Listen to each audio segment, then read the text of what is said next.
Hello everyone. నేను ఈరోజు morning ఇన్స్టాలో మన దేశ ప్రధానమంత్రి నరేంద్ర మోడీ గారు పెట్టిన రీల్ చూశాను. అది కంప్లీట్గా హిందీలో ఉంది. దాని యొక్క అర్థం ఏంటని చెప్పి నేను సెర్చ్ చేస్తుంటే ఈనాడు పేపర్లో దాని యొక్క ట్రాన్స్లేషన్ కనిపించింది. నేను అది చదివిన తర్వాత నాకు చాలా హ్యాపీగా అనిపించింది. అంటే అసలు నేను ఎప్పుడు కూడా ఇట్లాంటి మెసేజెస్ని దట్టు కరెంటు పాలిటీషియన్స్ నుంచి ఎప్పుడు ఎక్స్పెక్ట్ చేయలేదు. ఇంత మెచ్యూర్డ్గా ఉన్న ప్రధానమంత్రి నరేంద్ర మోడీ గారి సందేశం చూసిన తర్వాత నాకు చాలా మంచిగా అనిపించింది. దాని యొక్క అర్థం ఏంటో నేను చెప్పే ప్రయత్నం చేస్తాను. నేను తెలుసుకుంది, నేను చదివింది. ఆయన ఏమన్నారంటే, జంతర్ మంతర్ దగ్గర జరిగిన సంఘటనలో యావత్ భారతదేశమే కాదు ప్రపంచం మొత్తం చూసింది. అక్కడ కొంతమంది పిల్లలు చాలా దుర్భాషలు ఆడారు. నన్ను మాత్రమే కాదు, మా తల్లిని కూడా తిట్టారు. అవి ఎంత అందవికారమైన మాటలో నేను చెప్పలేను. కానీ మన దేశ ఆడబిడ్డలు కూడా ఇలాంటి దారుణమైన భాషను వాడతారన్నది సాంస్కృతికంగా చాలా బాధాకరం. యవ్వనం ఉన్నప్పుడు ఇలాంటి పరిస్థితులు మామూలుగానే ఉంటాయి.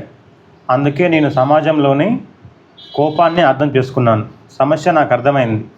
ఈ పిల్లల్ని హక్కును చేర్చుకొని వారికి సరైన మార్గం చూపాల్సిన సమయం ఇదనేది నాకు అర్థమైంది.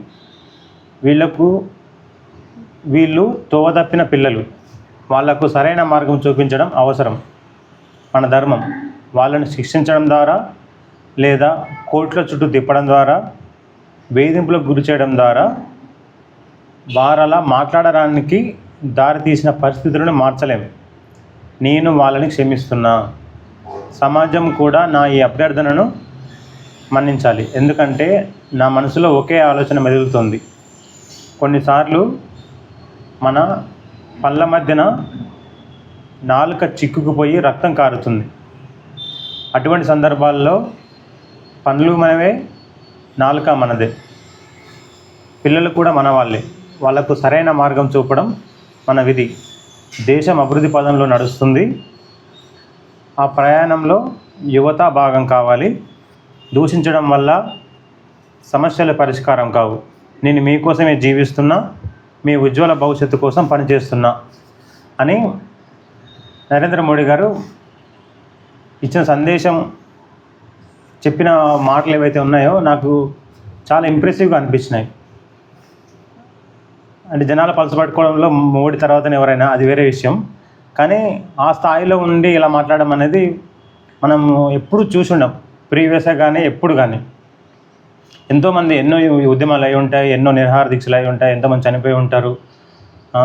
చనిపోయిన తర్వాత వాళ్ళ యొక్క దీక్ష ఫలితం ఫలించిన సందర్భాలు ఉంటాయి. చనిపోకముందే కూడా సాధించినవి ఉంటాయి, సాధించలేనివి కూడా ఉంటాయి. అదంతా వేరే విషయమైనా అక్కడ పరిస్థితులను అర్థం చేసుకుని వాళ్ళు అడిగింది నెరవేర్చి వాళ్ళని క్షమిస్తున్నాను, వాళ్ళని ఇబ్బంది పెట్టబోను అనే ఒక ప్రధానమంత్రి చెప్పడం అనేది అసలు బియాండ్ ద థాట్స్. నేను అసలు ఎవరు ఎక్స్పెక్ట్ చేయలేదు. దాంతోపాటు నాకు ఇంకేం అనిపించిందంటే, ఎగ్జాక్ట్గా ఆ ఇన్సిడెంట్ జరిగినప్పుడు చాలామంది ఏమన్నారు, అక్కడున్న పిల్లలు చేసే ఏవైతే స్లోగన్స్ ఉన్నాయో అవన్నీ దేశానికి వ్యతిరేకంగా ఉన్నాయని, గలీజు మాట్లాడుతున్నారని చాలామంది అన్నప్పుడు నేను అనుకున్నాను, సరే ఇంత పెద్ద ఉద్యమం జరిగినప్పుడు కామన్గా అన్ని రకాల పిల్లలు ఉంటారు. ఒక్కొక్కరి మెంటాలిటీ ఒక రకంగా ఉంటుంది, ఒక్కొక్కరి అప్రోచ్ ఒక రకంగా ఉంటుంది. కాజ్ ఒకటైనా ఒక్కొక్కరి అప్రోచ్ వేరే రకంగా ఉంటుంది. అది దానిలో భాగంగా చూడాలి తప్పించి దాన్ని పెద్దగా ట్రీట్ చేయాల్సిన అవసరం లేదు, దాన్ని పెద్ద ఇష్యూ చేయాల్సిన అవసరం లేదు అని నేను అనుకున్నాను.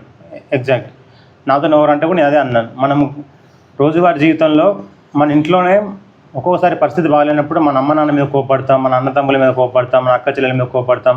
ఒక్కోసారి ఒక లిమిట్ దాటితే ఒక గలీజు మాట కూడా అంటాం.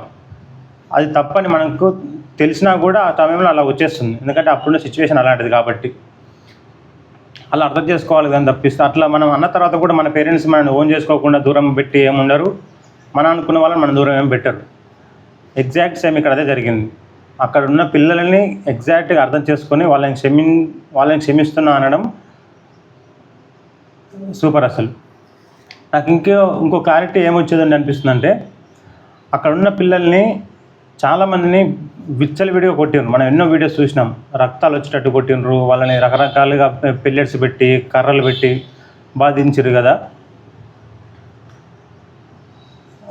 వాళ్ళు ఏమంటున్నారు ఇప్పుడు, దానికి సరే మీరు మీరు మీరు క్షమించరు, మిమ్మల్ని తిట్టినందుకు మేము క్షమించరు, అది ఒక విషయం అయితే, వాళ్ళ మీద జరిగిన దాడికి కానీ వాళ్ళని దేశద్రోహులు అన్నారు, వాళ్ళని నక్సల్స్ అన్నారు, వాళ్ళని చైనా ఏజెంట్లు అని అన్నారు, పాకిస్తాన్ ఏజెంట్ అన్నారు.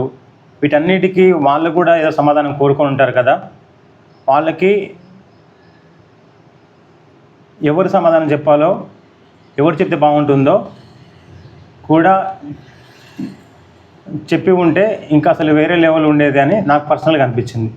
Thank you. ఇంతే నేను ఈ వీడియో ద్వారా చెప్పాలనుకుంది.